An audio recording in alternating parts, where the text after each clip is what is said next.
नमस्कार, आप देख रहे हैं Bharat news today channel. Lucknow में हम लोग एक नाइट सफारी बना रहे हैं पोखरेल के पास, और पोखरेल के नाइट सफारी के पहले हम एक नदी को जीवित करने वाले हैं लखनऊ में। उसका नाम है पोखरेल नदी।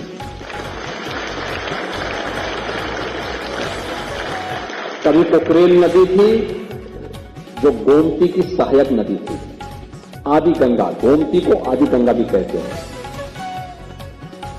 पीलीभीत से निकल करके और वाराणसी में ये मां गंगा के साथ इसका मिलन होता है। लेकिन गोमती की सहायक नदी पोखरेल नदी को लोगों ने नाला बना दिया। नाला बना करके उसमें अवैध निर्माण कर दिए, कब्जे हो गए, और कब्जा इतना बढ़ा पिछले 4 दशक में इतना बढ़ गया कि अब वह स्वयं ही न केवल नदी के लिए बल्कि यहां के पर्यावरण के लिए एक चुनौती बन गई थी।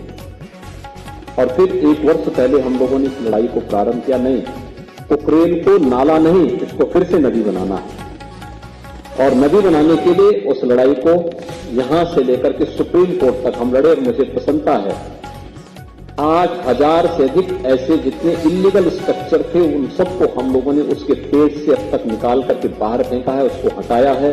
जिनका पुनर्वास होना था उन्हें पुनर्वास भी किया है, जिन्हें दंडित करना था उन्हें दंडित भी किया है। और नदी, आप आश्चर्य करेंगे कि अभी 8000 स्ट्रक्चर हटे हैं, लेकिन इतने स्ट्रक्चर हटने के बाद नदी में पानी के नए स्रोत फूटते हुए दिखाई दे रहे हैं। यानी जब गर्मी थी, जब नदियां सूख रही थी, जल के स्रोत सूख रहे थे, तब पोखरेल में नए जल के स्रोत फूट रहे थे। ये दिखता है कि हमने जल के स्रोत अपने स्वार्थ के लिए स्वयं बंद किए, लेकिन यही स्थिति अन्य जगहों पर भी है। हमने कभी भी इस दिशा में प्रयास नहीं किया।